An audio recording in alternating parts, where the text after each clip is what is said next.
Uma vez mais eu convido a igreja a abrir as suas Bíblias, se possível de pé, em honra à palavra do Senhor, que é insubstituível.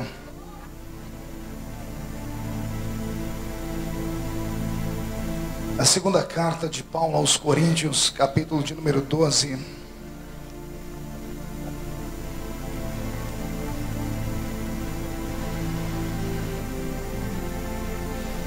Quero aqui deixar os meus agradecimentos, mais uma vez, ao pastor Osmário, que é o presidente desse santo ministério, pela amizade, pelo carinho, pelos conselhos, ao pastor Osemário, que representa aqui o Comec, que é o presidente do Conselho de Pastores de Cuiabá, mais uma vez ao meu companheiro, o deputado estadual João Malheiro,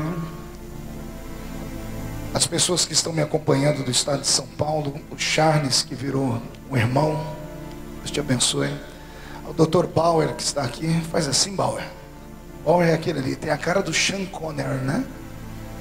Quando eu falo isso, ele fica todo emocionado, né? É o chefe do meu gabinete em Brasília hoje, Deus te abençoe, Bauer. E a todos os que aqui estão, ao Rafael, né? Ah, você fez a barba? Hoje, quando ele foi almoçar comigo, ele estava parecendo o Gadareno. Irmãos, lembram do Gadareno? Aí agora está parecendo um anjo, né? Deus te abençoe, viu? O Rafa virou um irmão, um irmãozão. Deus abençoe a todos. Pastor Roberto Marinho, que está aqui na minha retaguarda, preparado para trabalhar. Segunda Epístola de São Paulo aos Coríntios, capítulo de número 12, versículo 9 a seguir. Quem encontrou, diga amém.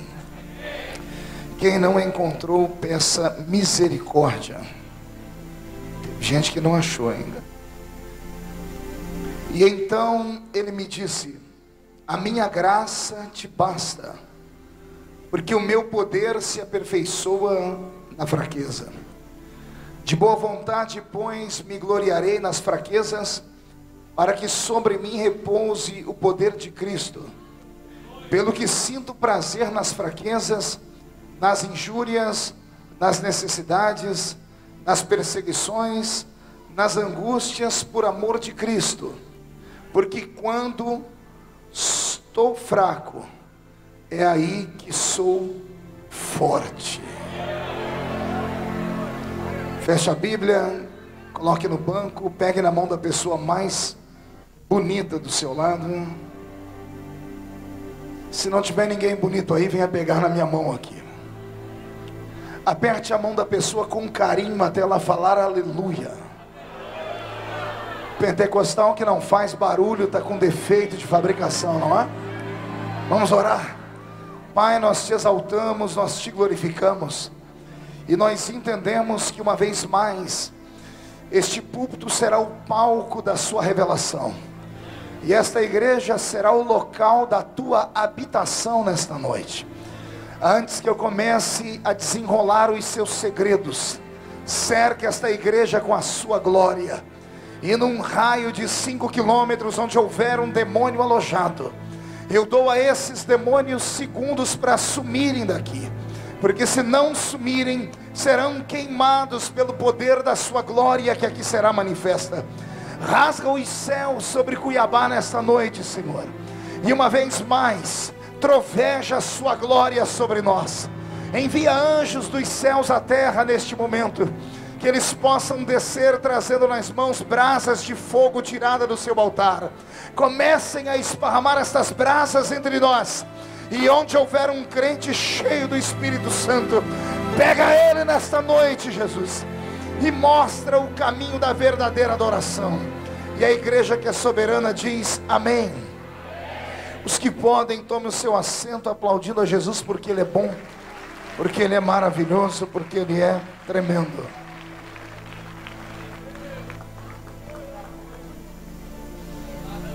Glória a Deus. Senhoras e senhores, noiva do Cordeiro, simpatizantes da nossa fé, autoridades constituídas, amigos que vieram de longe ou de perto, e as pessoas que num futuro muito próximo vão estar nos assistindo através da TV, com esta mensagem que o Senhor nos dará de presente nesta noite. Eu ministro o Evangelho de Cristo desde criança. Eu tinha 13 para 14 anos, quando tomei um microfone como esse pela primeira vez e tomei gosto pela coisa. Nunca mais soltei. E quando eu agarro o microfone, só Jesus para arrancar ele da minha mão. No Rio Grande do Sul me chamam de pregador de tiro longo. Ou seja, começa a falar e não para mais, né? E hoje eu estou inspirado. Eu acho que lá pelas 2 da manhã a gente acaba essa reunião aqui. Alguém fica comigo aqui até as 2 da manhã? Deixa eu ver. Então, só para não perder o costume, dê um grito daquele capaz de acordar a cidade toda.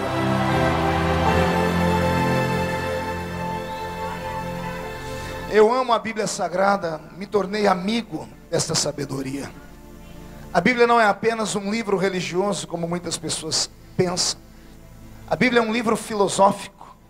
E oxalá a raça humana toda lesse esse livro antes de sair de casa, antes de tomar decisões, antes de governarem, o mundo seria um pouco melhor. Eu aprendi nas páginas deste livro que existem direitos e existem deveres do ser humano para com aquilo que é divino. Todas as vezes que praticamos o bem, recebemos do Senhor o devido pagamento. Em contrapartida, todas as vezes que quebramos a lei, somos julgados por ela e pagamos um preço por ela. O fardo só não é mais pesado sobre nós, porque temos um advogado assentado à direita do Pai. O fardo só não é mais pedante, porque todas as vezes que o diabo levanta para te acusar, Jesus Cristo se levanta para nos defender. E foi João que disse: filhinhos, não pequeis, mas se pecardes, temos um advogado para com Jesus Cristo, o justo. Quem já foi absolvido pelos seus pecados alguma vez por este grande advogado? Dê mais um grito de glória a Deus, então. Nos áureos anos de faculdade de teologia, eu me esmerei em conhecer as histórias bíblicas. Acabei me tornando não um comunicador do evangelho comum, mas um contador de histórias. E a história que eu quero contar nesta noite é uma das histórias mais interessantes, uma das histórias mais carregadas de informação que você já ouviu na vida. Então fique atento, preste atenção. Ao irmão que está do seu lado, dê um conselho para ele não te atrapalhar, porque se ele te atrapalhar, você vai chutar a canela dele ou pisar no dedão do pé dele. Porque nesta noite nós vamos fazer uma viagem só de ida para dentro do coração de Deus. A epístola aos Coríntios, escrita pelo apóstolo São Paulo, é uma das epístolas mais antigas do cânon sagrado que saíra da mente, do coração e das mãos do apóstolo dos gentios. O apóstolo São Paulo não foi apenas um pregador. Ele se destacou no seu tempo pela sabedoria, pela eloquência, pela unção, pela chamada, pela vocação e acima de tudo pela coragem. Pense num homem corajoso. Era Paulo. Um homem pequenino de estatura. Os historiadores dizem que ele tinha não mais que 1,5 metros. A única coisa gigante que tinha naquele corpo era a sua cabeça. Cabeça gigante, também pudera. Para escrever tudo que escreveu, tinha que ter uma massa cinzenta, um pouquinho mais exacerbada. Paulo aprendeu aos pés do Dr. Gamaliel e estudou na Universidade de Jerusalém, numa época em que o estudo era difícil e era facultativo apenas aos filhos de reis, sacerdotes e profetas. Ou seja, quando esse homem começou a aprender a Bíblia Sagrada do seu tempo, que era a Torá, ele que era judeu e se tornou entre todos o mais fariseu deles, aprendeu aos pés da maior cabeça pensante acerca da teologia do seu tempo, que era o Dr. Gamaliel. Aprendendo aos pés do Dr. Gamaliel, ele tornou-se uma sumidade e logo logo foi elevado à estatura de um doutor da lei. E imagine você um doutor da lei rico, um doutor da lei rico que torna-se fariseu. Essa mistura não ia prestar durante muito tempo, porque um homem, por ser judeu, já era arrogante, por ser um doutor da lei, já era pretensioso, por ter estudado aos pés do doutor Gamaliel, já pensava que era uma espécie de quarto membro da Trindade, ou pensava que era uma espécie de semideus. Assim era o pequenino Saulo de Tarso, que anos mais tarde se tornou Paulo de Tarso. Ao estudar um pouquinho da vida dele, apliquei a psicologia e descobri que Paulo tinha um espírito feroz. exatamente por causa das suas fraquezas e limitações como homem. Um homem de 1,5 m, calvo por natureza. Um homem calvo por natureza de 1,5 m que tinha problemas nos seus olhos.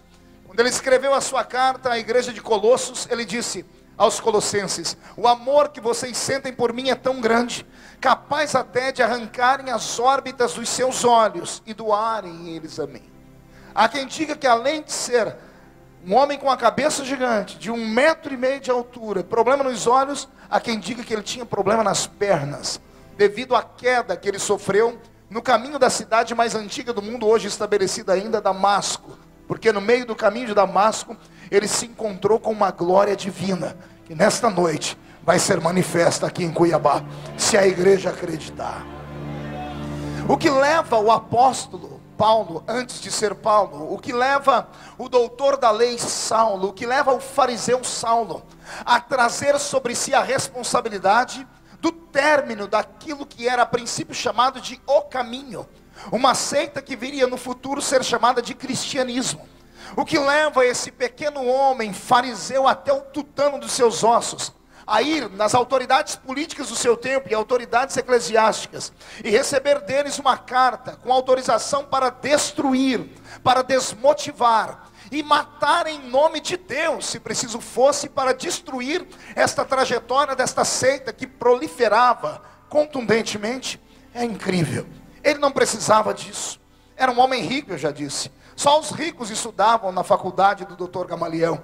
Como sendo um homem rico, era um homem que tinha condições de viajar pelo mundo inteiro, mas não. Ele se embrenhou por um caminho sem volta. Ele virou um fanático religioso e estava agora com cartas de autorização para matar aqueles que professavam a fé num tal Jesus de Nazaré. Aos pés do Paulo foram depositadas as roupas daquele que foi o primeiro mártir da igreja cristã, chamado Estevão. E a igreja deve se lembrar da história de Estevão. Devemos memorizar nesta noite o que aquele homem fez. Sendo diácono, não era presbítero, nem evangelista e nem pastor, era apenas um diácono da igreja que estava crescendo. E quando ele resolveu falar do amor de Cristo e chamar a atenção dos assassinos de Cristo, ele foi vilipendiado, humilhado e apedrejado até a morte. Mas o que mais deixou furiosos os homens é que enquanto apedrejavam Estevão, esperando ouvir um feedback de grito de dor, esperando ouvir uma espécie de rogo de praga ou maldição, porque quem está apanhando geralmente faz isso. As pessoas se aproximam e não ouvem gritos de praga, nem maldição e nem de dor. Pelo contrário, ele com a sua cabeça inchada e o seu corpo purulando sangue, eles são obrigados a ouvir a sua voz, que está emotiva, dizendo: eis que eu vejo os céus abertos. Quando alguém percebe que ele está dizendo que vê os céus abertos, ele grita mais alto: e vejo o Filho de Deus assentado à sua direita. Quando ele ouve isso, as pessoas continuam apedrejando, e ao invés de ele amaldiçoar, ele diz: Pai, perdoa-os, porque eles não sabem o que fazem. Foi um tapa de luva de pinica na cara de Satanás. Satanás começou a aprender com Estevão que o homem que conhece Jesus, que a mulher que conhece Jesus, ele vai às últimas consequências por ele. Quem aqui está disposto a ir às últimas consequências por amor ao seu Deus? Então dê mais um grito de glória para acordar a cidade toda.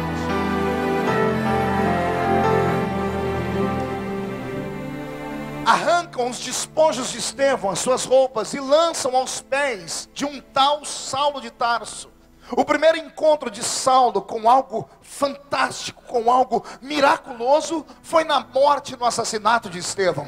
Porque como ele era a autoridade máxima constituída, os homens que ali estavam arrancaram os despojos de Estevão e jogaram aos pés de Saulo. Isto mexe com o meu coração. Pergunte por quê. Só falo se todo mundo perguntar. Porque Saulo poderia ter impedido aquele latrocínio. Paulo poderia ter impedido a morte daquele jovem que não havia matado ninguém, que não havia roubado ninguém, que não havia defraudado ninguém, que não havia adulterado com ninguém. Ele apenas estava expressando a sua filosofia, a sua crença em alguém que mudou o coração dele. Ele poderia ter impedido o assassinato de Estevão, mas como ele, ao invés de sentir pena e dor, sentiu prazer. Paulo se tornou uma besta fera humana. Um homem de 1,5 metro com uma ira do mundo, com um ódio desumano. Ele pegou todas as carências emotivas que ele tinha e jogou para cima da religião. Ele transformou a sua religião na bandeira que dava a ele direito de humilhar as pessoas porque ele se sentia inferior. Lembra que eu disse a princípio que eu estudei a psicologia na vida de Paulo? Eu entendi que por ser um homem pequeno e calvo, ele tinha algumas debilidades. Ele não tinha, por exemplo, a aptidão de procurar um casamento entre as mulheres. Você vai ver ele contar a sua história e falar que terminou os seus dias sozinhos. Quando ele se torna um grande líder, ele diz: oxalá que os meus discípulos fossem como eu, que conseguissem ficar sem mulher, mas já que não conseguem, é melhor se casar do que se abrasar. Foi isso que ele ensina. Tudo isso devido à sua estatura, devido a complexos de inferioridade que ele tinha.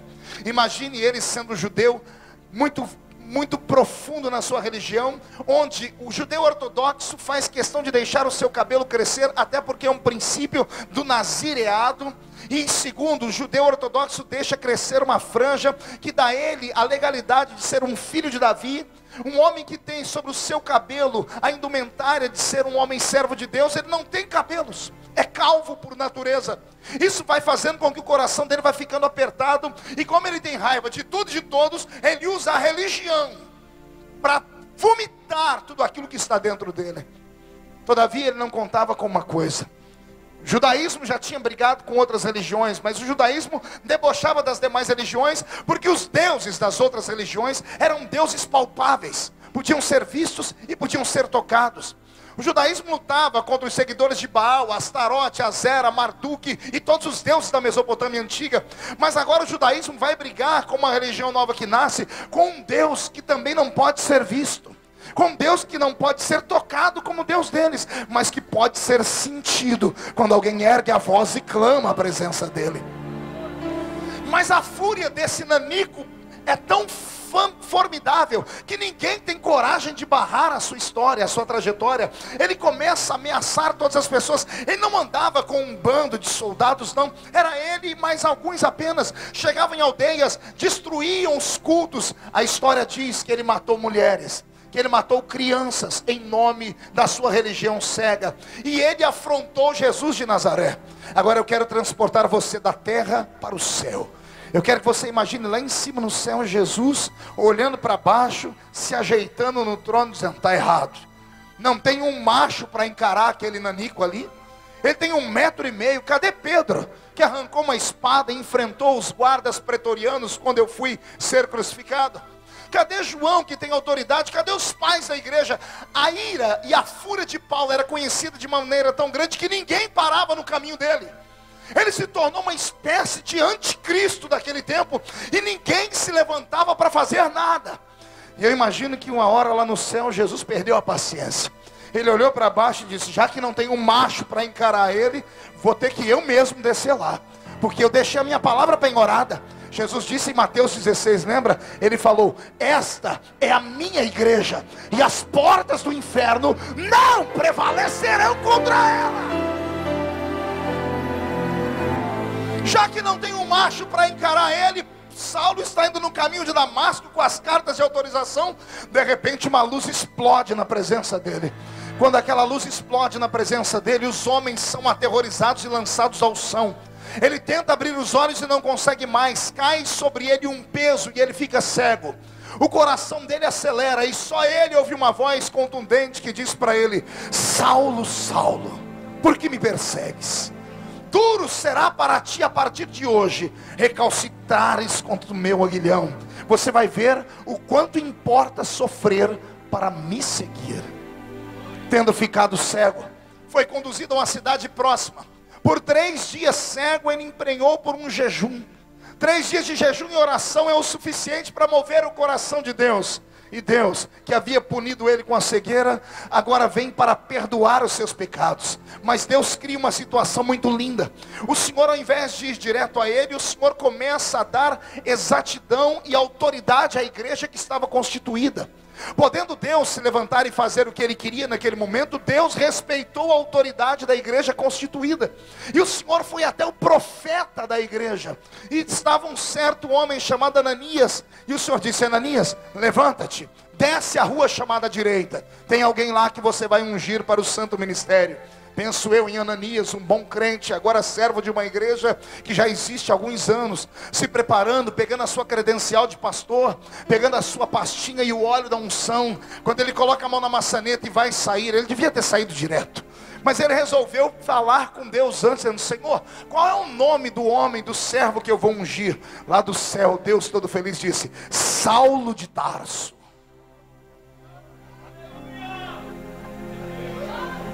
Ananias, que estava com a mão na maçaneta, deve ter aberto, olhado para fora para ver se ninguém ouviu aquela heresia. Fechou a porta, tirou a credencial, botou a pastinha e o óleo. Falou: Senhor, calma aí, vamos conversar. Quem é que o Senhor quer que eu vou ungir? Saulo de Tarso. Aquele. Mas não é o assassino? É o assassino. Mas não é o homem que não vale nada? É o homem que não vale nada. Mas não é o homem que te odeia? É o homem que me odeia. Mas ele não vale nada. Imagina Deus se ajeitando no trono, dizendo: ô Bocó, quem manda nessa roça aí sou eu. Eu estou aqui te dando uma chance de você entrar para a história. Mas você está questionando os meus atos. Será que você esqueceu quem manda aqui? Você é empregado, eu sou patrão.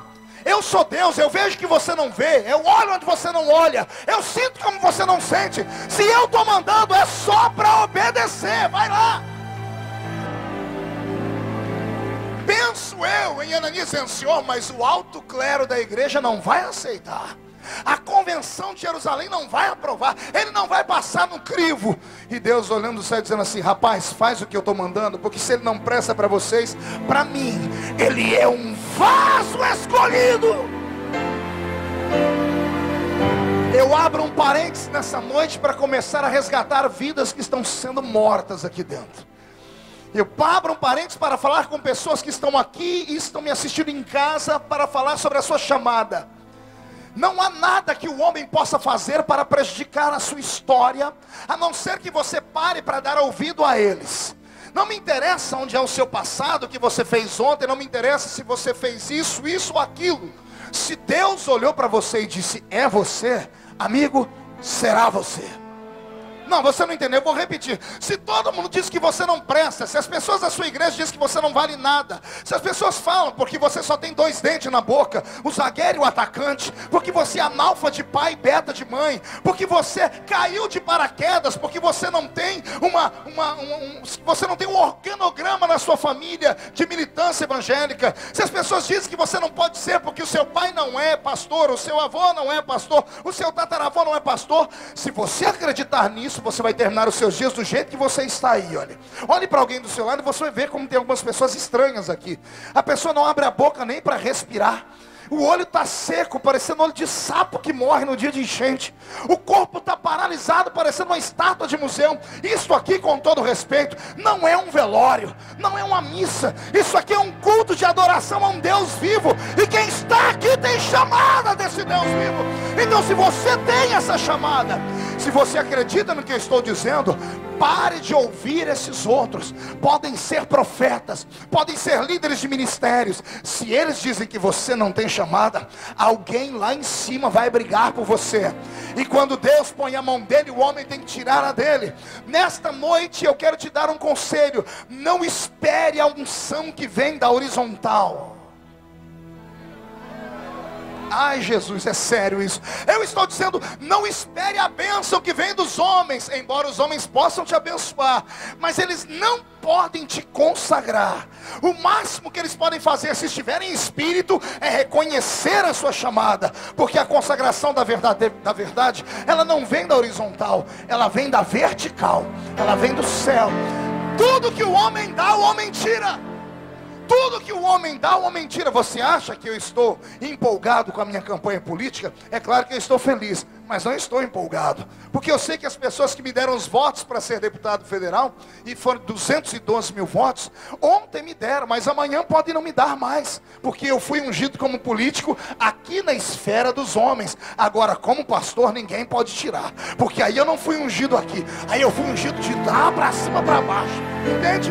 Eu estou político, mas sou pastor, e vou carregar essa unção profética lá para dentro. Já estamos fazendo uma bagunça naquele lugar lá, já tem gente endemoniado caindo para o chão. Jesus já está curando, e eu acho é pouco, porque esta nação ainda vai gritar com os peitos abertos na rua: Jesus Cristo é o Senhor do país, desse Brasil.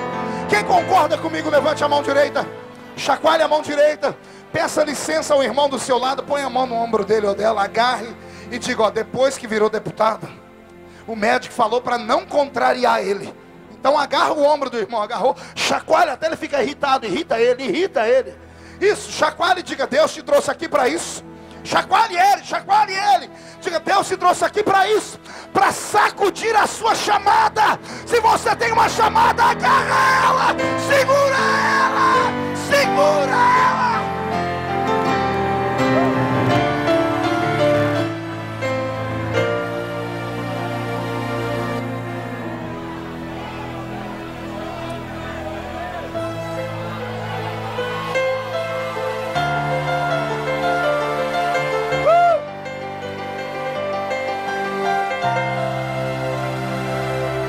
Lá vai Ananias a contragosto,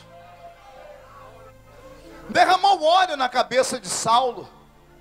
O óleo desceu sobre os olhos e as escamas caíram. O Senhor dá um novo nome para ele, não é mais Saulo, agora é Paulo. A igreja de Jerusalém se reúne porque a notícia esparrama: um tal perseguidor se converteu. O camarada curado saiu no meio da rua e fez uma pregação que arrancou tatu da toca e sabiá do toco. É sério. O povo falou: nós nunca ouvimos ninguém pregar desse jeito. Também pudera. O homem tinha uma cabeça desse tamanho. Aprendeu aos pés do doutor Gamaliel. E agora está cheio do Espírito Santo. É covardia. Ele tinha o que nenhum da escola apostólica tinha. Nenhum dos 12 tinha cultura como tinha Paulo. Nenhum dos 12 estudaram na escola do doutor Gamaliel. Só Paulo. E agora, quando Paulo vai pregar, ele prega com propriedade e com graça. O que acontece? Tumulto. As palavras dele são mais ferozes do que as palavras de Estevão. As palavras dele são mais imperiosas e fortes do que a palavra de Pedro. Isso provoca uma comoção. Enquanto a comoção está acontecendo, a igreja se reúne e diz assim para ele de uma maneira muito santa: irmão Saulo ou Paulo, é melhor o senhor se esconder por um tempo, porque quando ficarem sabendo que o senhor agora está do nosso time, vão lhe perseguir, até a poeira baixar só. E Paulo, novo convertido, e todo novo convertido, ele tem uma característica: ele é obediente à sua liderança. E ele diz: o que é que eu tenho que fazer? E a igreja diz para ele: volta para casa, espera um pouquinho, daqui a pouco a gente te busca. Não perguntaram para ele como é que ele ia comer. Pastor, mas o senhor disse que ele era rico. Ele era rico enquanto era judeu fariseu. Agora ele volta para casa convertido a uma seita. Automaticamente ele foi exonerado dos cargos da família. Não perguntaram como é que ele ia, ou onde ele ia morar, porque ninguém quer uma lepra dentro da sua casa. Não perguntaram do que é que ele ia viver, porque agora ninguém vai dar trabalho a ele, porque ele só tinha trabalhos de erudição, era poliglota, era mestre. Mas quem é que quer um mestre louco que se converte a uma fé esquisita? Quando ele volta para Tarsis, primeiro, segundo, terceiro dia, a fome aperta. O homem que chegou a um nível maior dentro do ensinamento teológico, ele é obrigado a descer aqui no mais vil de todos os trabalhos. Ele pega uma agulha de tricotar, coisa de mulher, e ele então começa a tecer tendas para não passar fome. Quanto tempo leva para uma poeira baixar, para um escândalo acabar, para que as pessoas se esqueçam de alguma coisa que aconteceu? Pergunte a alguém do seu lado: quanto tempo você acha que leva? 1 ano? 6 meses? irmão ali disse 9 anos.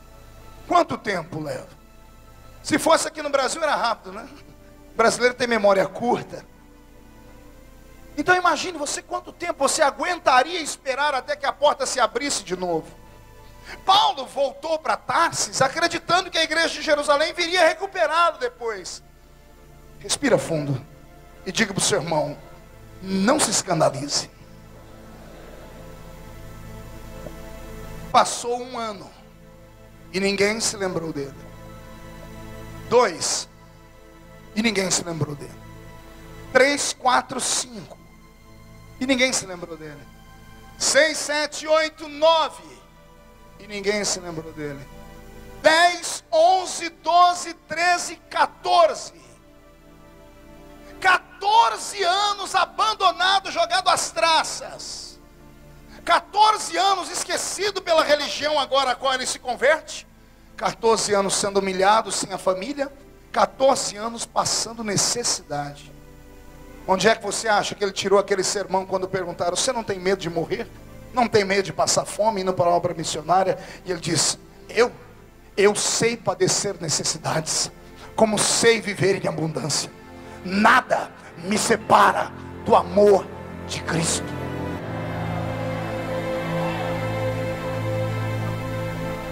14 anos abandonado. Agora abra um parênteses, olha para o seu irmão e diga, se segure. Porque o pastor vai pregar agora como um revolucionário. Aguenta. Meu pensamento. O que é que levou a igreja de Jerusalém a desperdiçar um talento como o de Paulo? Eu sou pastor de um ministério novo, Charles. Nós temos 2 anos. E o que eu mais busco é alguém que tenha competência, que tenha chamada, que tenha talento, que tenha graça para pregar. A igreja de Jerusalém é nova. Ela poderia usar Paulo agora como uma espécie de garoto propaganda. Era isso que eu faria. Não é isso que acontece com a igreja quando um artista se converte? A pessoa não está nem liberta, ainda a gente apoia no púlpito. Porque a gente diz, todos os que olham para o artista vão querer vir para a igreja também. Pois a igreja de Jerusalém faz o caminho contrário. Eles pegam Paulo e sepultam a chamada dele. Por quê? Só há uma explicação. Pedro e os anciãos daquela época, quando viram um homem eloquente, com uma sabedoria incrível, com uma graça divina, e ouviram a história de Ananias ainda, dizendo, olha, foi Deus que chamou o homem.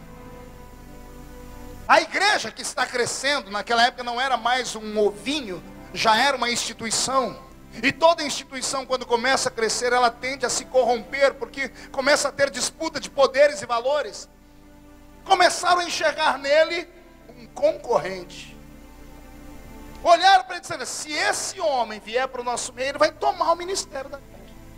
Ele vai tomar a igreja da gente. Então a melhor coisa que tem é a gente afastar ele. Desde aquela época, já existia preconceito com quem chega com uma visão diferente, com uma chamada poderosa. Esta palavra de Deus para você agora é para te confortar. Você não é o único que sofre injustiça. Você não é o único que as pessoas querem destruir. Você me conhece, eu prego desde criança. São centenas de DVDs. Alguém já assistiu um DVD meu aqui? Que dia que você me viu pregar alguma coisa que não tenha tocado a sua alma? Desde criança, eu só faço isso. Eu não sei fazer mais nada, a não sei pegar um microfone e pregar. Fui chamado para isso. E por que é que eu sofro até hoje tantas perseguições? Simples, porque eu penso. A maioria das grandes igrejas não querem que você pense. A maioria das grandes igrejas querem que você seja apenas conduzido. Porque sendo conduzido você pode se transformar em tudo, até em curral eleitoral. Nós não podemos ser pessoas que andamos apenas dizendo amém para tudo, como Maria vai com as outras. Não. Devemos conhecer a verdade, porque quem conhece a verdade é liberto por ela. O que dizer de João Hus, João Savonarola, John Knox, Martinho Lutero e tantos outros mais? Todas as vezes que eles se levantaram com uma mensagem poderosa, tentando ir contra um conceito de valores desmerecidos, foram chamados de heréticos, foram chamados de homens de Satanás. Queimaram alguns, arrancaram a cabeça de outros. Mas quando você luta por uma verdade, essa verdade cresce dentro de você. Você não suporta ver o povo ser conduzido às mazelas e às misérias. O que está faltando na nação brasileira não são pregadores, porque graças a Deus não tem um celeiro cristão como esse no mundo. O que falta na nossa nação não são cantores, porque cantores, graças a Deus, temos bastante. O que está faltando no meio e no métier evangélico são pensadores, são revolucionários, são homens e mulheres capazes de mudar o curso de uma igreja que está sem norte e sem sul. O meu sonho nesta noite é que aqui em Cuiabá Deus levante esta igreja para virar essa cidade de cabeça para baixo, para mostrar a Satanás que ele não pode manipular. Ele pode até tentar, mas quando existe uma igreja que ora, que clama, que fala em línguas estranhas e que diz que Jesus Cristo é o Senhor, o diabo se levanta, mas é obrigado a cair no chão. Se essa igreja concorda comigo, dê mais um grito de glória a Deus. Meu conselho para você que está aí sem dar um glória a Deus, e não é porque não quer, é porque já não acredita mais. Meu conselho para você que já pregou, profetizou, mas de repente por causa de algum coração que nunca te entendeu, arrancaram os seus sonhos, é esse: homens não podem tomar o que é seu. Homens podem colocar uma vírgula, mas estão proibidos de colocar um ponto final, meu companheiro. Se você aguentar o tranco das mazelas da solidão, se você aguentar o frio da cisterna, José, se você aguentar por um momento o cheiro dos leões na cova, Daniel, se você aguentar ficar na caverna de Adulão, Davi, com seu inimigo e poupá-lo, vai chegar o dia em que Deus vai te colocar em uma catapulta, e Ele vai te jogar no alto, e Ele vai te colocar numa distância tão alta que os homens não vão conseguir te tocar mais. Eu profetizo que nesta noite eu não prego para uma igreja, eu prego para líderes de um avivamento. Eu estou pregando aqui para homens e mulheres que vão abalar o estado do Mato Grosso. Quem crê nisso, pega esta palavra e tira o pé do chão para adorar.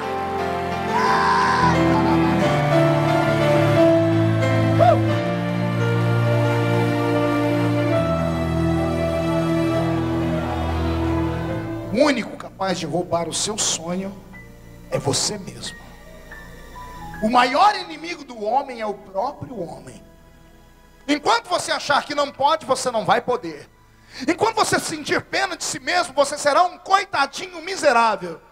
Mas se nesta noite esta palavra te pegar e você sair daqui dizendo assim: eu vou chegar lá, não tem demônio no inferno, não tem homem na terra, não tem sistema político no mundo, e não tem anjos no céu que possam com você, porque a Bíblia diz que você e Deus junto são a maioria e podem saltar muralhas. Quem vai saltar muralhas essa noite? Quem vai saltar muralhas essa noite? Eu entendo o medo de Pedro e do conselho de Jerusalém, eu entendo. Não é que 14 anos depois a igreja já está grande, opulenta, o ministério cresceu, as arrecadações são muitas. Pedro lançou um sistema de administração que quebrou a metade de Jerusalém. Ele fez todo mundo vender o que tinha e colocar aos pés da igreja. Alguns morriam de fome, mas o alto clero da igreja estava financeiramente abastado. Quando a igreja está abastada desse jeito, ninguém mais pensa em obra missionária. Eles só fizeram aquilo que Jesus mandou pela metade ainda. Cuidaram de Jerusalém, cuidaram das províncias e se limitaram ao reino dos judeus. Se esqueceram de nós, os gentios. Se esqueceram dos europeus. E se os europeus não são evangelizados, nós do ocidente não seríamos também. As Américas não teriam conhecido Cristo. Quando isso acontece, a igreja levanta um homem chamado Barnabé. Qual é o nome dele? A cotovela e seu irmão diga: você conhece Barnabé? Pergunte para mim: o senhor conhece, pastor? É claro que não. Eu só sei do nome dele. Eu não sei, não tem uma pregação dele na Bíblia. Eu não sei o que ele fazia. Possivelmente era alguém que tinha um dízimo muito alto lá, um empresário. E aí, para alegrar o coração dele, deram para ele uma igreja para pastorear, uma igreja lá em Antioquia. E a igreja de Antioquia que deram para ele era uma igreja desmerecida pelo alto clero dos apóstolos, porque era uma igreja que só tinha gente pobre e gente com a cor da pele escura. Ninguém queria pastorear Antioquia. Então mandaram Barnabé. Ainda bem que Barnabé era um homem santo. Pergunte por quê. Ao invés de ir de qualquer jeito só para mostrar que tinha agora a chamada, ele temeu a Deus e buscando em oração disse: Senhor, eu não sei pregar, eu preciso de ajuda. Aí vem o Espírito Santo no ouvido dele e diz assim: Barnabé, vai em Tarsis, tem um menino lá fazendo tendas, o nome dele, Paulo de Tarso, vai lá. Barnabé entra pela cidade, aí imagina ele perguntando: alguém aqui sabe onde tem um tal de Paulo? Ninguém conhece Paulo lá. Depois de perguntar bastante, ele deve ter caído a ficha. E um tal de Saulo aí? Ah, nós conhecemos um Saulo que enlouqueceu. O homem era rico, poliglota, agora está ali num canto fazendo tendas. É um homem de coração fechado, semblante sisudo. É um homem amargo. Lá vai Barnabé. Tu entra na tenda de Paulo, está Paulo sentado com as pernas cruzadas, costurando uma tenda. E ele entra sem delongas e diz assim: irmão Paulo, sou Barnabé da igreja de Jerusalém. Fui chamado para a obra missionária, estou indo para a cidade de Antioquia pregar. Não consigo ir sozinho porque não tenho a chamada e nem eloquência, mas o Senhor tem. Tem coragem de vir comigo?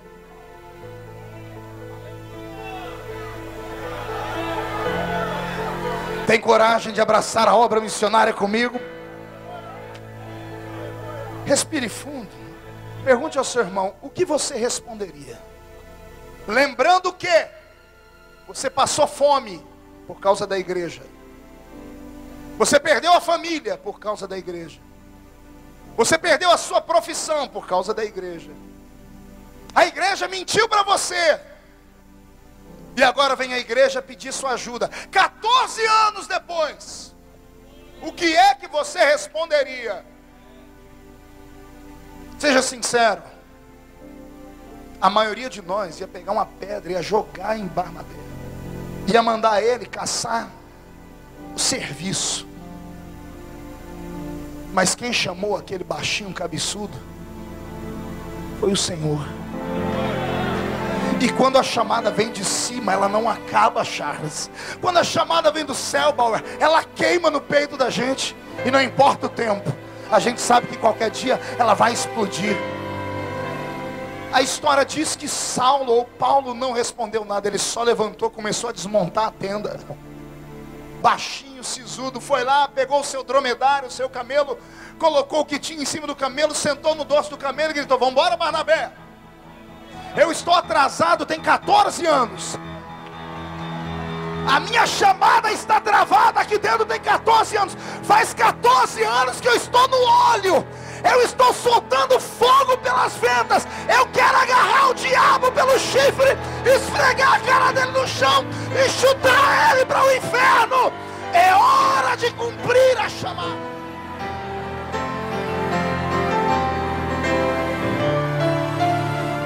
Ei, aguenta. Eu acho que por esses dias Jesus vai mandar um Barnabé visitar você aí. Quem acredita? Quem acredita? Quem acredita que a sua história ainda não acabou? A igreja pode até ter dito, o clero pode ter dito, as pessoas podem ter dito, com todo respeito à medicina, aos seguidores de Hipócrates, até eles podem ter dito que terminou a sua vida. Mas quem escreve o último capítulo da vida do crente é aquele que tem a vida na palma da sua mão. O meu Deus pode te fazer renascer das cinzas.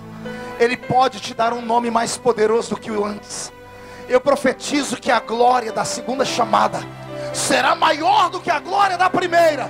E se tem alguém que concorda comigo, dá mais um grito para acordar essa cidade.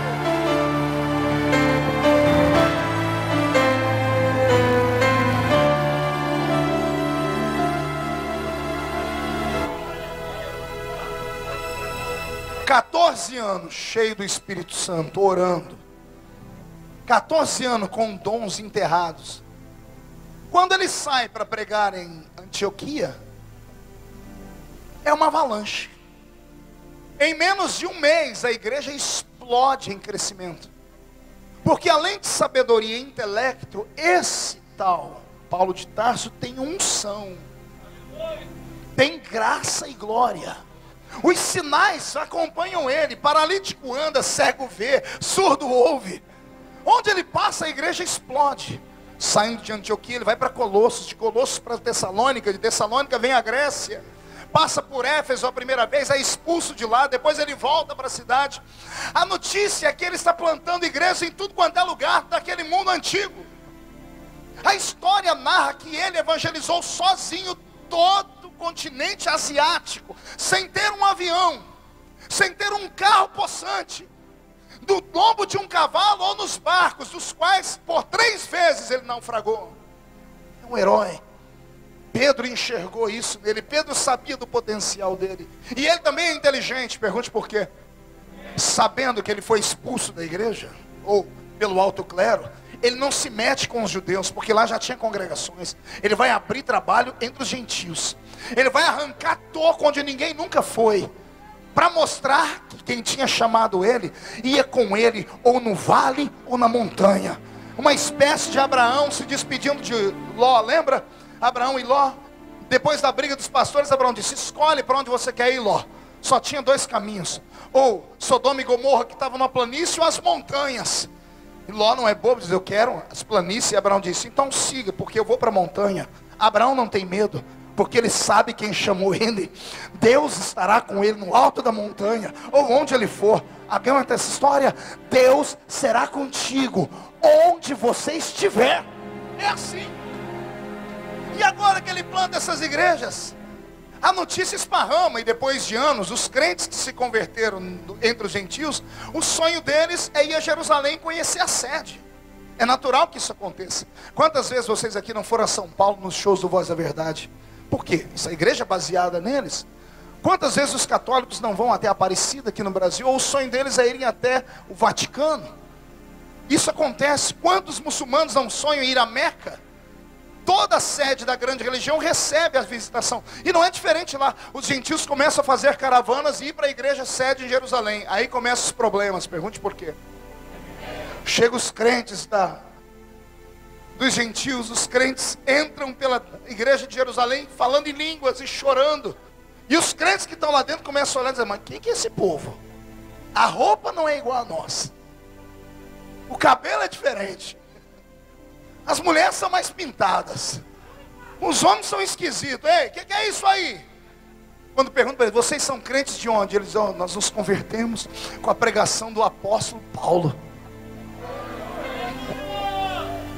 Pregação de quem? Qual é o nome do apóstolo? Aqueles crentes que tinham uma língua maior que a da minha gravata, correram lá para o alto clero e disseram assim: gente, tem um tal de apóstolo Paulo pregando aí, fazendo um fuzuê.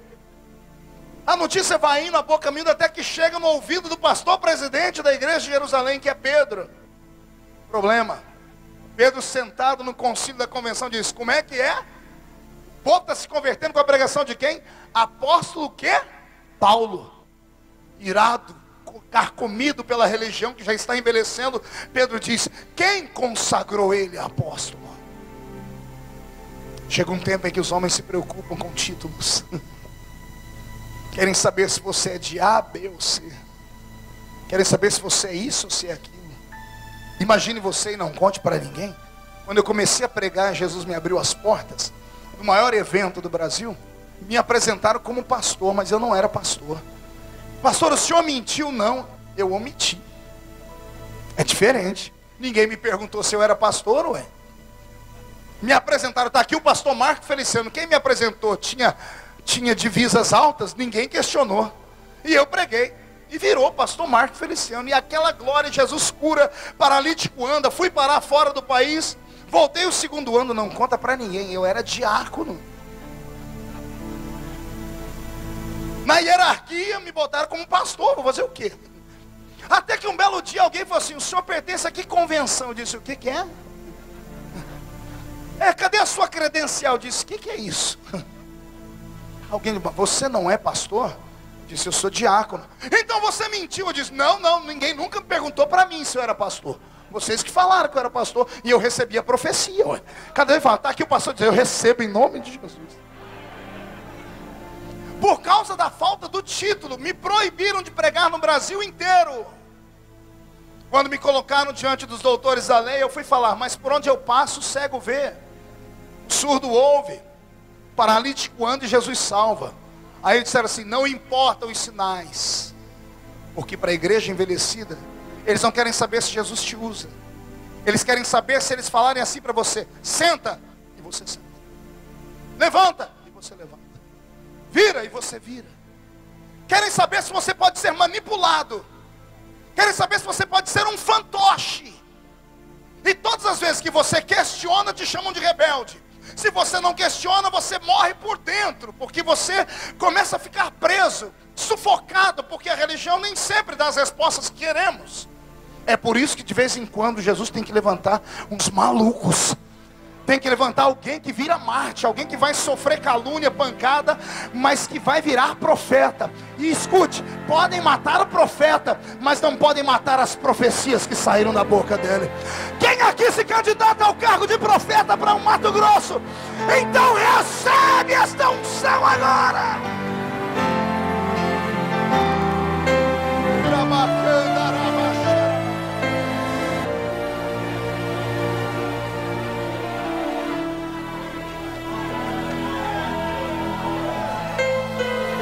Eu estou vendo pessoas chorando, pastor Daltro. Tem pessoas que vieram hoje aqui para receber a cura da sua chamada.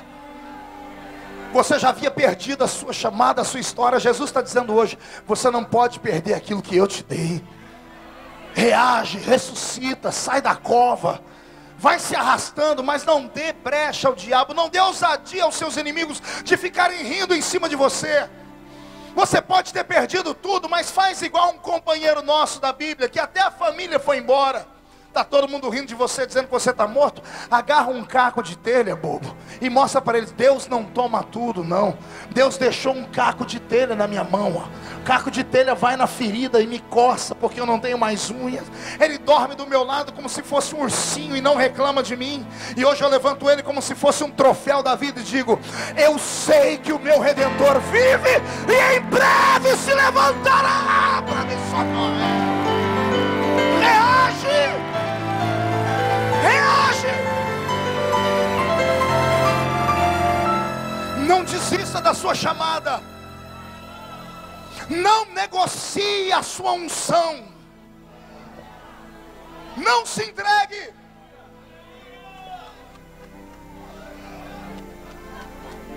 A igreja ficou furiosa. Mandaram buscar Barnabé, porque não tinham poder sobre Paulo, mas sobre Barnabé tinha. Então Barnabé vem e traz a tiracolo Paulo. Depois de passar por uns crivos, ele apresenta Paulo para o alto clero. E Barnabé tira o corpo fora. Eu nunca chamei ele de apóstolo. Consagrei ninguém, não. É o povo que chama ele de apóstolo. Vou fazer o quê? Aí lá vai Pedro e Paulo. Beto, uma música de tensão. Duelo de titãs. Pela primeira vez, ou pela segunda vez, só que agora com um crivo ministerial, está Pedro e Paulo. Um gigante da fé cristã e o gigante sobrevivente dos gentios. Dois homens cheios do Espírito Santo. Dois homens responsáveis pelo crescimento das igrejas, mas que não comungam da mesma visão, mas são ungidos.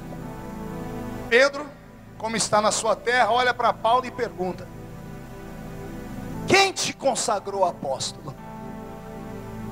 Pedro não pergunta mais nada. Pedro poderia perguntar para ele: como é que você ganhou o dom de ressuscitar mortos? Por que os cegos veem onde você passa e o surdo também? Pedro foi na lata: quem te deu o credencial desse ministério? Paulo inclina a cabeça. Isso virou pregação na igreja de Corinto depois. Conta até 10, porque Pedro é sanguíneo colérico e Paulo é sanguíneo depressivo. Duas personalidades que se juntavam a explodir tudo. Então alguém tem que recuar. O depressivo recua, que é Paulo. E Paulo diz para ele: eu conheço um homem. A resposta à pergunta: quem te fez apóstolo? E Paulo vem e diz: eu conheço um homem, que se no corpo não sei, Se fora do corpo também não sei. Há 14 anos atrás. Lembra, Pedro, dessa data? Quando vocês me mandaram embora daqui, 14 anos. Há 14 anos atrás, foi arrebatado até o terceiro céu. E viu coisas inefáveis, que não é lícito contar nem para você que é o presidente desse ministério. É sério demais. Paulo está dizendo assim: Pedro, cabia a vocês como igreja me evangelizar. Cabia a vocês me admoestarem, me ensinarem os dogmas da igreja. Mas vocês não tiveram coragem. Me expulsaram daqui. E eu não morri, porque Deus me sustentou. Eu imagino Paulo dizendo, um dia dormindo, desanimado e chorando, pensando que tinha sido esquecido. Quem me visitou foi o próprio Cristo. E ele disse: se não te coloco na escola teológica da igreja cristã de Jerusalém, eu te levo para a escola teológica do céu. Se Pedro não te ensina os dogmas da igreja, eu te ensino. É por isso que toda vez que Paulo vai pregar, ele diz: tudo aquilo que eu vos ensinei, eu aprendi direto com o Senhor. Isso aqui é para te motivar a acreditar que a sua chamada não morreu. Aquele profeta Banguelo, lá daquele culto de vigília, que abriu a boca e disse para você: vou eu te usar, não era mentira não. A palavra pregada naquele dia no culto que te fez queimar o coração não era uma emoção barata, não. São os métodos que Deus usa para falar. Aquele sonho profético que você teve não era um sonho de barriga cheia. Eu estou pregando para homens e mulheres que têm chamada. Agora acredite na sua chamada. Não, vou falar de novo. Acredite na sua chamada. Acredite que Deus está contigo e ponto final. Sabe qual é o nosso problema às vezes? É perdermos a sensibilidade daquilo que é divino e passarmos a esperar as respostas virem da terra.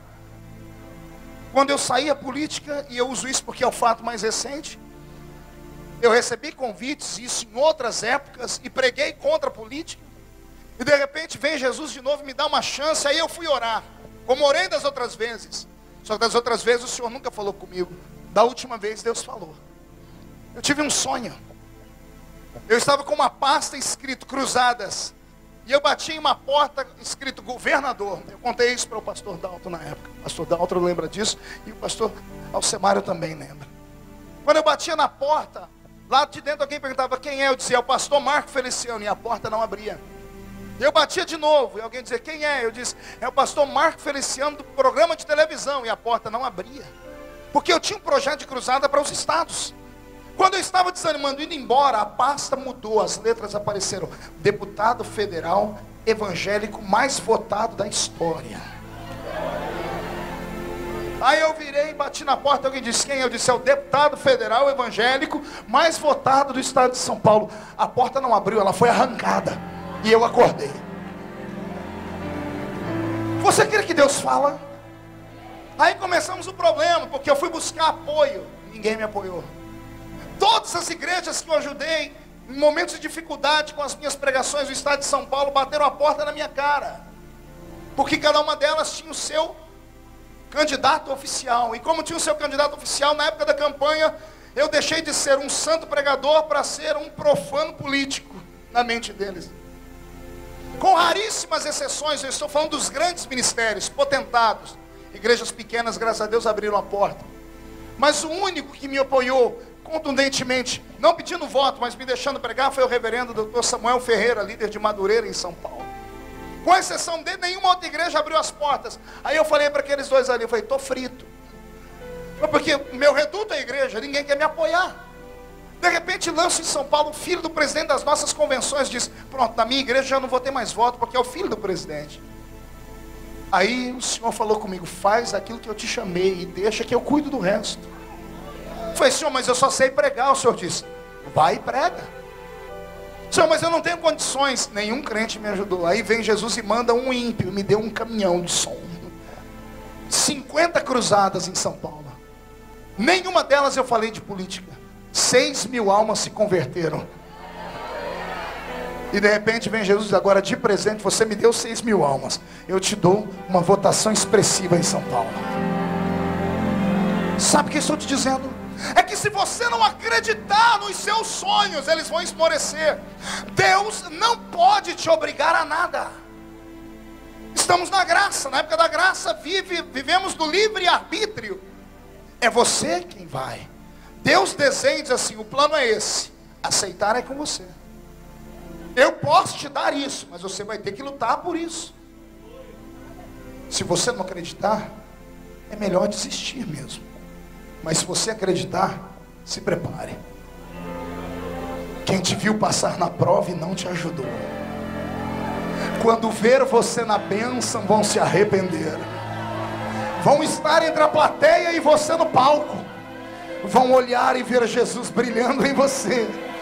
E quem sabe no seu pensamento você vai dizer: meu Deus, como vale a pena a gente ser fiel. Na verdade a minha prova tinha um gosto amargo, mas a minha vitória hoje tem sabor de mel.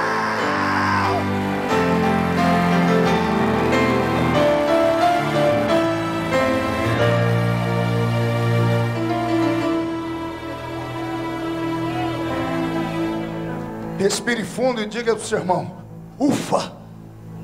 Não, vamos ensaiar um teatro. Diga: ufa. Eu pensei que só eu sofria.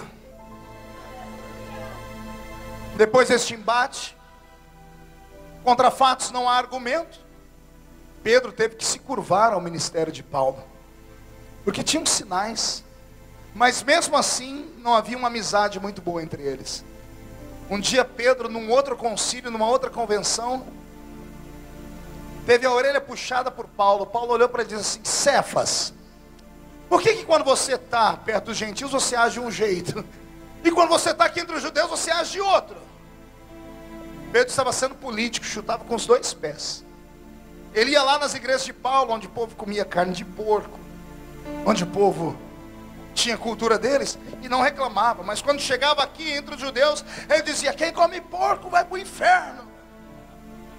E Paulo não aguentou aquilo. Paulo disse: ô hipócrita, quando você vai lá na minha igreja, você recebe as ofertinhas de quem come carne de porco, Pedro.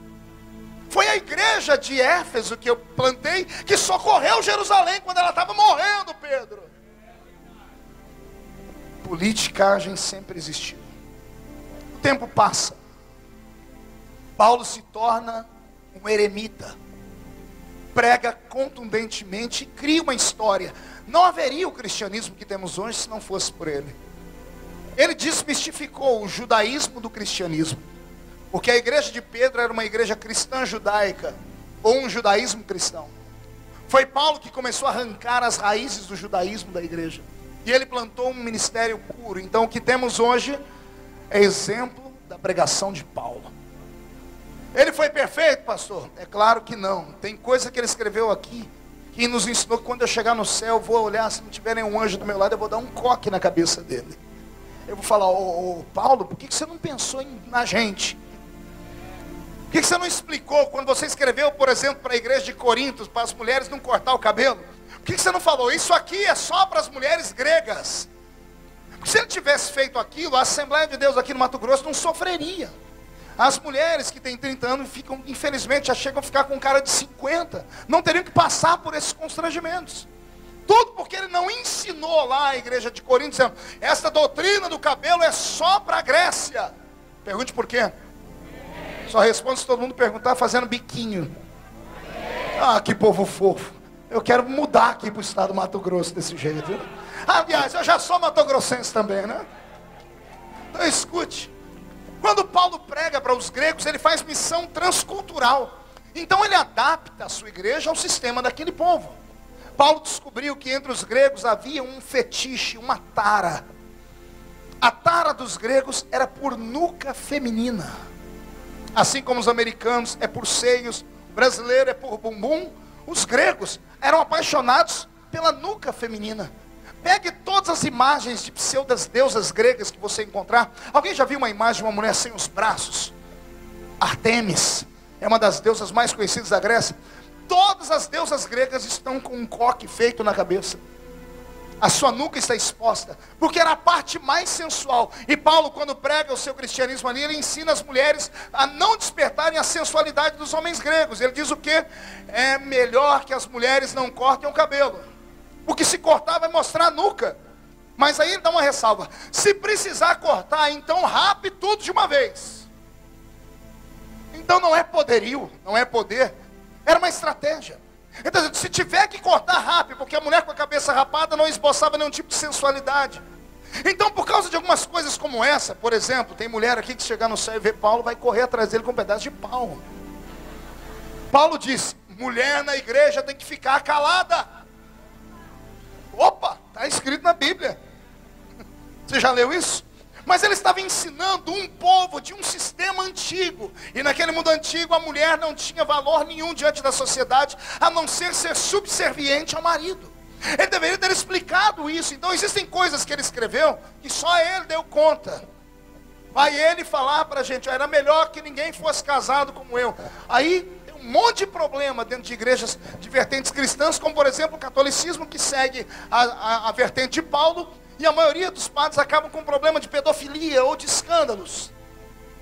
Então existem coisas que ele ensinou que funcionou em um tempo, e em outro tempo já não pode funcionar mais. Ele não era perfeito. Ei, ele não era Deus. Era só um homem. Era um... Não ouvi, era um... Acotovela os sermões, diga: você vai conhecer o homem agora. Beto, uma música bem triste.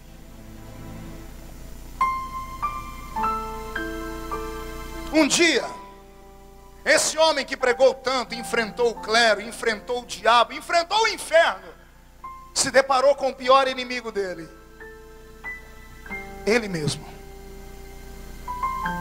Ele se deparou com o inimigo dele e ele começou a perceber que teve coisas que ele ensinou à igreja que ele não dava conta de cumprir. Isso é sério, hein? Isso é sério. Ele criou doutrinas que estabeleceu elas, mas ele não dava conta de executá-las. Foi por isso que ele escreveu assim, pastor Dalton: o bem que eu quero fazer, eu não faço. Mas o mal que eu não quero, faço todo dia. Sabe o que ele está dizendo? Eu ensino coisas boas, mas eu não consigo viver.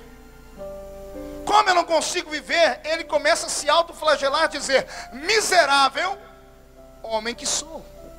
A palavra miserável vem de miseris.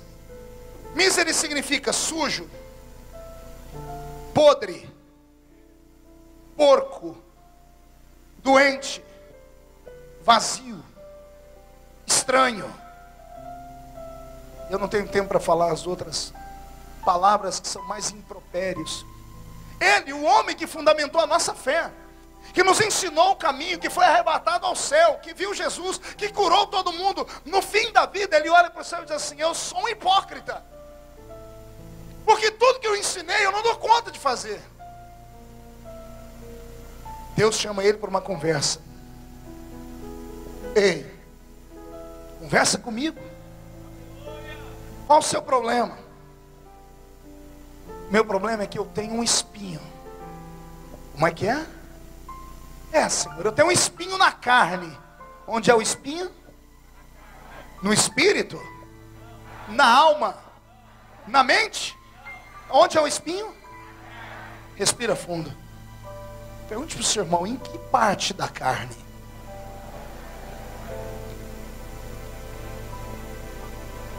Será que o espinho de Paulo era nos olhos, pastor Rafael? Será que ele cobiçava o que não devia? Será que o espinho dele era nos ouvidos? Os ouvidos também estão na carne. Será que ele ouvia o que não devia? Será que o espinho dele era nos pés? Será que ele ia onde não podia? Será que era nas mãos? Será que ele pegava o que não devia? Será que era no coração? Será que ele sentia o que não podia sentir? Eu vou parar por aqui para não escandalizar vocês. Onde era o espinho dele? Ele só diz que é um espinho na carne.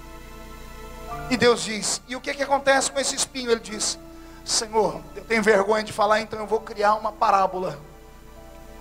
É um mensageiro de Satanás que vem e me bate no rosto. e me joga no chão. Quer interpretar tudo? No original não está escrito Satanás ou Satan. Está escrito Diablos. Porque Satanás e diabo são nomenclaturas de um mesmo ser. Só que se tem dois nomes é porque tem duas vertentes. Satanás é adversário, mas diabo é acusador. Ao traduzir o Satanás, então Paulo está dizendo, eu tenho um adversário que manda mensageiros. Mas quando você pega no original da palavra, ele está dizendo, eu tenho um acusador. É mais profundo. Ele tem um espinho, aonde? Aí vem o mensageiro do acusador. Está entendendo? Tenho que desenhar? Ele está dizendo que ele tem uma fraqueza humana, um desvio no caráter. Ele não é anjo, é homem igual eu e você. E ele está dizendo, tem um mensageiro do diabo que me bate no rosto. Bater no rosto é o ato mais humilhante que um homem pode ter. Foi por isso que Jesus disse, se baterem no rosto, não mata não, dá o outro lado para bater. Esse acusador o envergonha, porque o ato é miserável.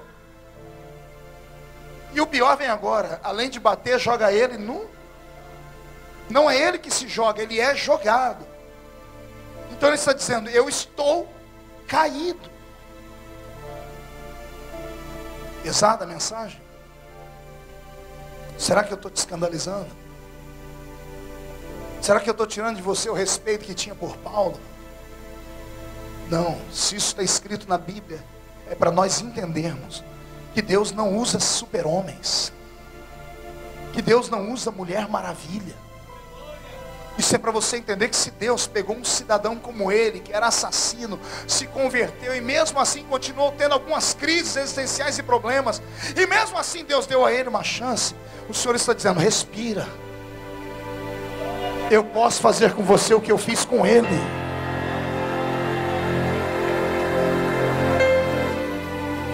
A sua fraqueza não invalida o poder dele na sua vida.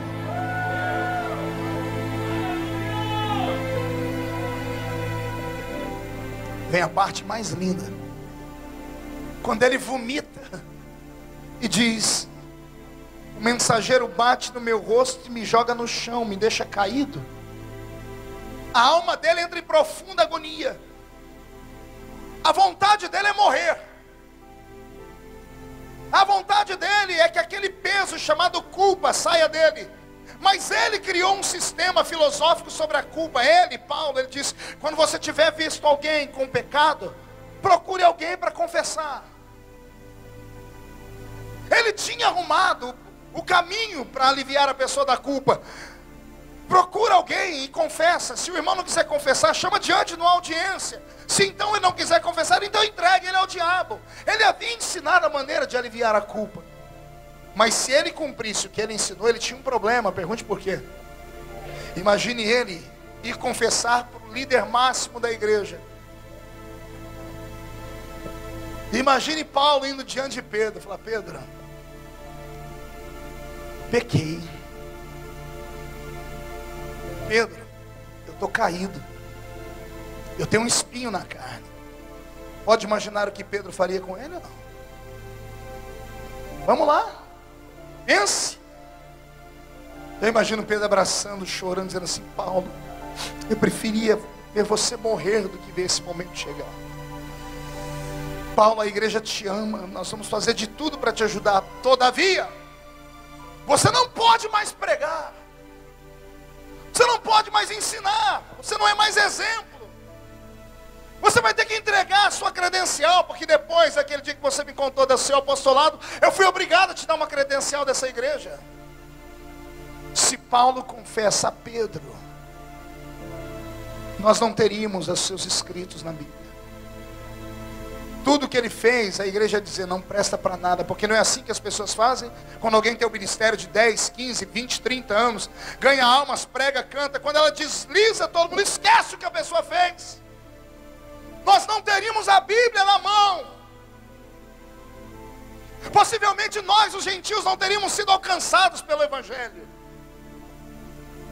Como Paulo está sentindo o peso de todas as almas que dependiam dele, que acreditavam nele, ele não procura Pedro, então ele deixa de ir pelo secretário e vai direto para o dono da obra.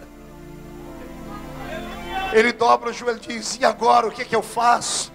Eu me mato, me atiro em algum lugar como Judas? Lá do céu Deus abre a boca e diz: Paulo, sim Senhor, Paulo, a minha graça te basta.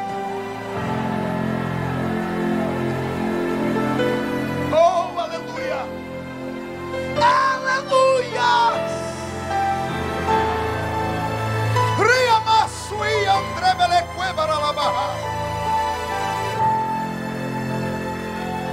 A minha graça te basta. Não é a graça da igreja, não é a graça do ministério, é a minha, Paulo, a minha graça te basta. Ele enxugando as lágrimas, olha, mas como que a sua graça me basta? Aí o Senhor diz: o meu poder, Paulo, se aperfeiçoa na tua fraqueza. Senhor, explica. Explico, Paulo. Quando você está forte demais, santo demais, você exclui as pessoas. Você xinga, você diz que aquele não presta para estar na minha obra. Quando você está puro demais, você não pede minha opinião para nada. Mas quando você está como agora, um lixo, quando a igreja não pode te dar nada, é a mim que você procura. E quando você se dobra na minha presença, você faz a minha divindade ter utilidade. Você dá valor ao sangue derramado na cruz. Você faz o meu sacrifício ser verdadeiro, porque é para isso que eu existo. Eu existo como médico para curar o doente. Se não tiver doente, eu não preciso estar lá. Mas como você veio aqui, Paulo, a minha graça te basta.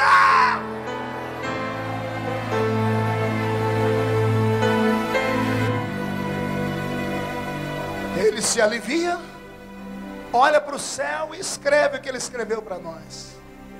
Sorrindo, ele diz: me gloriarei, não mais nas almas que eu ganho, não mais nos hinos que eu canto, não mais nas igrejas que eu fundamento, mas me gloriarei na minha fraqueza, nas minhas mazelas e necessidades. E se alguém perguntou a ele, ele respondeu: porque quando eu estou fraco, é aí que eu sou forte.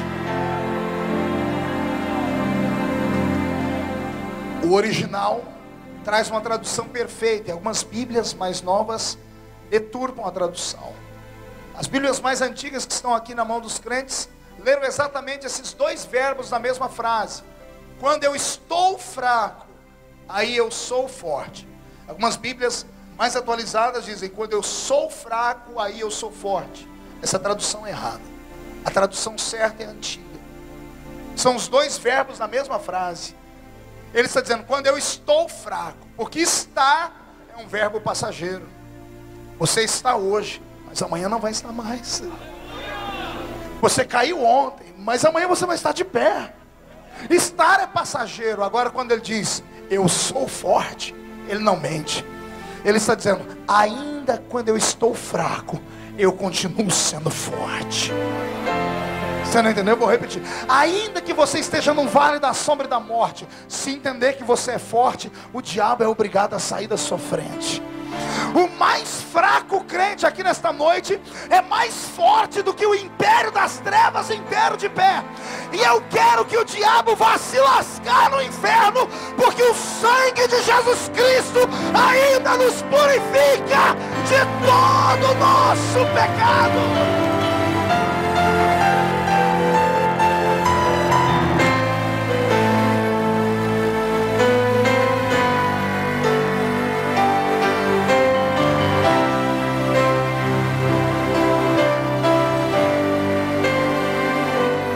Toda a igreja de pé. Eu vou fazer um pedido. Ninguém saia antes do fim dessa mensagem, amém? Por que não, pastor? Porque nós encaramos o diabo de frente. Se você sair antes da bênção apostólica, o culto não vai ser completo. Perca o ônibus, perca a pizzaria, a última sessão do cinema, mas não perca a bênção de Deus sobre a sua vida. Feche os olhos. Esta noite eu não vim pregar para os fortes. Os fortes não precisam de pregação. Eu não vim pregar para aqueles que estão com a sua chamada brilhando. Esses não precisam de empolgação. Eu vim pregar nessa noite para a gente que perdeu a esperança. Para a gente que sofreu preconceito na igreja. Que foi humilhado por sacerdotes. Para pessoas que eram tão contundentes na palavra. Falavam como salmista: o zelo pela tua casa me consome. E quando cometeram um deslize, um pecado, começaram a se julgar e dizer: eu não mereço e não presto mais. Existe uma forma de alívio. E a frente desse altar é o palco desse ambiente. A igreja toda vai fechar os olhos. E eu vou fazer um convite, que é difícil. Mas se você acreditar que Deus está falando com você, pode ser o recomeço da sua história. Deus vai te dar uma nova história nessa noite. O meu convite para você é esse: sai da sua tenda. Sai do meio dos seus parentes e familiares que só sabem te acusar. E vem para dentro da visão que Deus está te dando. Se você sair e vir, Deus vai te fazer contar as estrelas do céu e a areia do mar. Se você sair do seu lugar e vir aqui, eu vou orar com você. E quando você atravessar a porta de saída, Deus vai reescrever a sua história. Porque eu sei que Jesus Cristo está disposto a te dar um novo recomeço. Se você está abandonado pela igreja ou abandonou a igreja, se você está afastado dos caminhos do Senhor por 1 milhão de motivos, Deus te trouxe hoje aqui para isso, para reescrever a sua história. E quem ver, verá, para ver você ainda chegar lá no pódio, com uma faixa campeão da fé. Ainda vão ter que ver você pregar, cantar, escrever, administrar empresas, governar, porque quem escreveu a sua história foi Deus, não foi homem. Se você puder, saia do seu lugar e venha ficar em pé aqui perto de mim. Enquanto isso, a gente canta, Bento. Sai de tua tenda, ó filho meu, te mostrarei as estrelas do céu. Sai de sua tenda, ó filho meu, te mostrarei a areia do mar. Será que podes contar?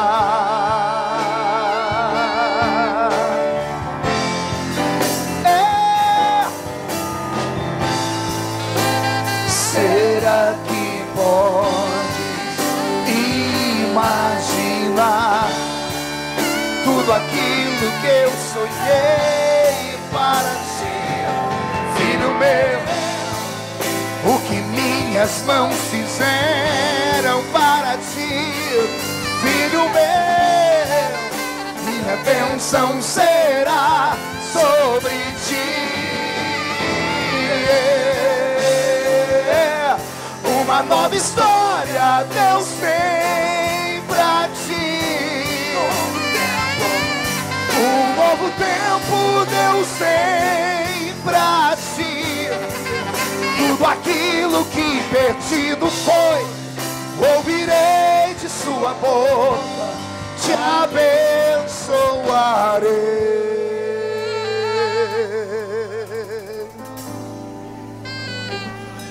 Pegue na mão de alguém que está do seu lado Oxalá que a sua família tenha vindo com você à frente. Porque na essência de uma chamada, algo deve ser respeitado. Primeiro, vem Deus. Segundo, vem a família. E terceiro, vem o ministério. A família é a estrutura que fica do nosso lado quando ninguém acredita na gente. Então não desmereça a sua casa. Feche os olhos. Chora mesmo. Derrama suas lágrimas. São centenas de pessoas que estão à frente, os corredores estão lotados. Há uma atmosfera de quebrantamento. Deus está sorrindo no céu. Deus está olhando e enxergando homens e mulheres que voltaram a acreditar na chamada. E você que me assiste em casa com a câmera aqui, você que vê esse DVD agora, o que ele faz aqui no Mato Grosso, ele quer fazer na sua casa, na sua igreja, na sua história. Não dê ousadia ao diabo, não dê ousadia aos homens. Acredite na sua história. Quem te chamou foi o Senhor, e Ele vai cuidar de você.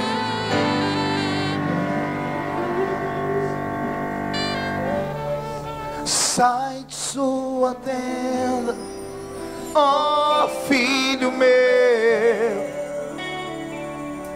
te mostrarei as estrelas do céu. Sai de sua tenda, ó filho meu, aleluia. Te mostrarei a areia do mar. Será que pode? Comece a contar. Tenta contar.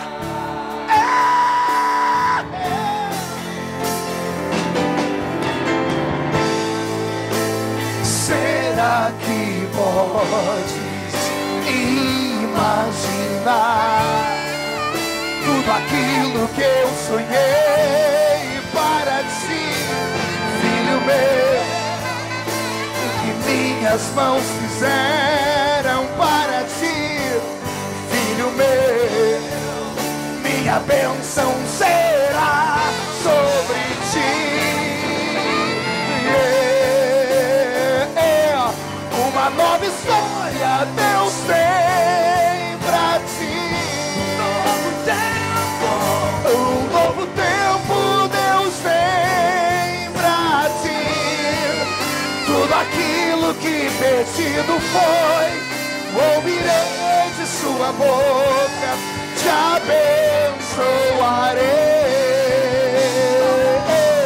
Uma nova história Deus tem pra ti. Um novo tempo Deus tem pra ti. Tudo aquilo que vencido foi, ouvirei de sua boca, te abençoarei.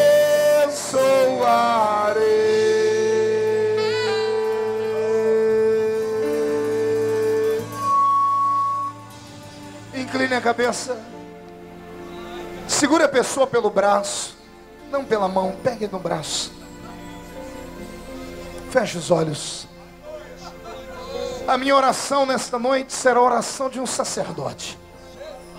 Eu preguei como um profeta, mas vou orar como um sacerdote. Pai,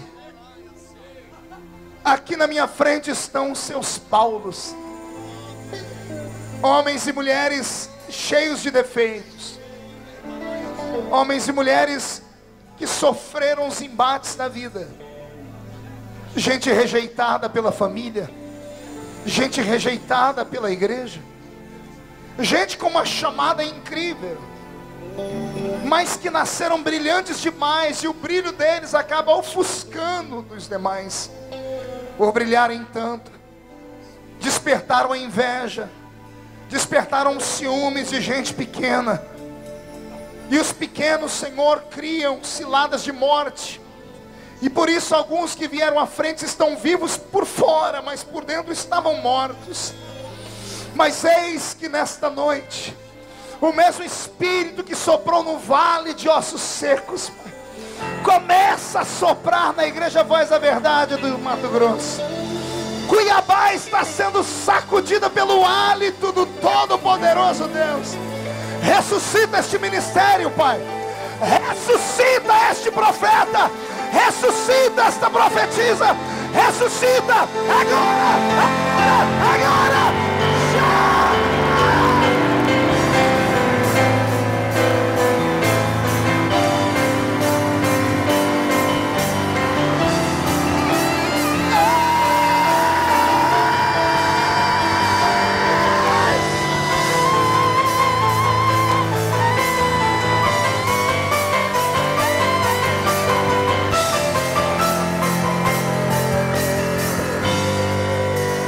Receba nesta hora, receba o poder que você precisa para se levantar desse vale de humilhações.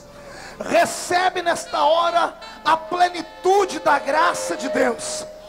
A sua fraqueza está sendo motivo de honra para Deus. O poder de Deus está se fortalecendo na sua fraqueza. Eu profetizo que os demônios de acusação começam a sair, começam a perder as forças. O sangue de Jesus Cristo está sendo mais uma vez aspergido sobre todos os que aqui estão. Eu determino e profetizo como sacerdote que todos estão perdoados, perdoados, perdoados.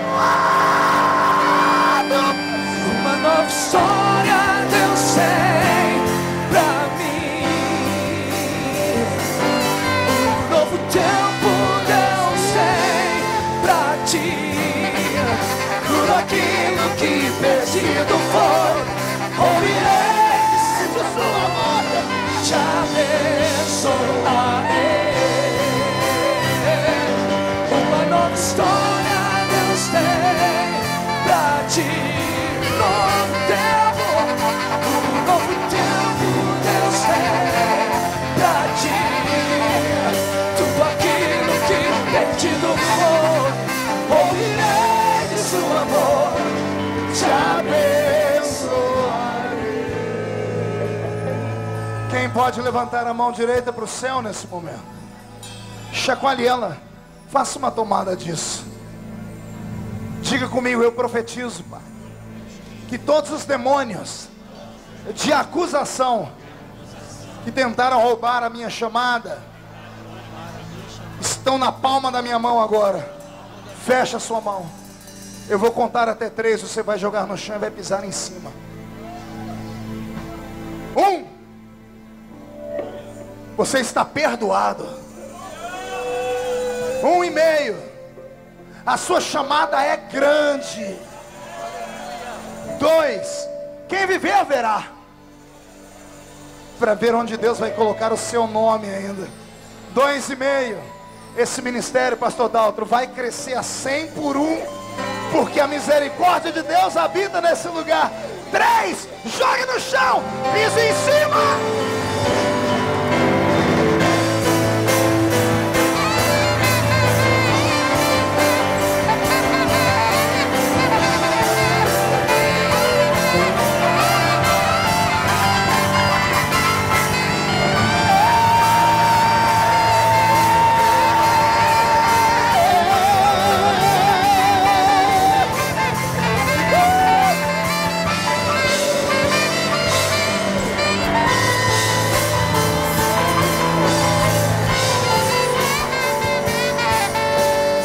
Abrace 3 pessoas, mas é aquele abraço de quebrar a costela.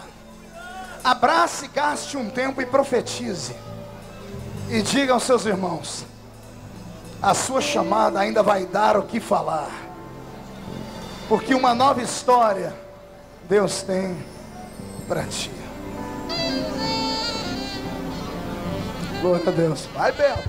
Uma nova história Deus tem pra ti. Cante, vamos. Um novo tempo Deus tem pra ti. Larga a tua voz. Tudo aquilo que perdido foi. Ouvirei de sua boca, te abençoarei. Levante suas mãos e declare bem forte: uma nova história Deus tem pra ti. Um novo tempo Deus tem pra ti. Tudo aquilo que perdido foi, ouvirei de sua voz, te abençoarei.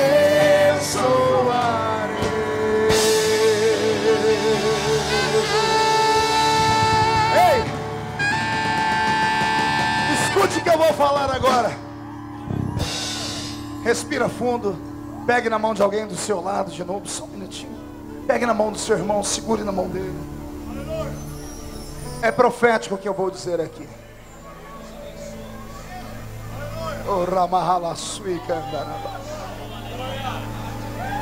Vou profetizar sobre essa cidade. Pai, abra os ouvidos do diabo para que ele me escute em alto e bom som. Cai fora, Satanás! Estamos em guerra! Abala Cuiabá! Só quem crê dá um pulo para cima, uma salva de palmas e um grito de glória!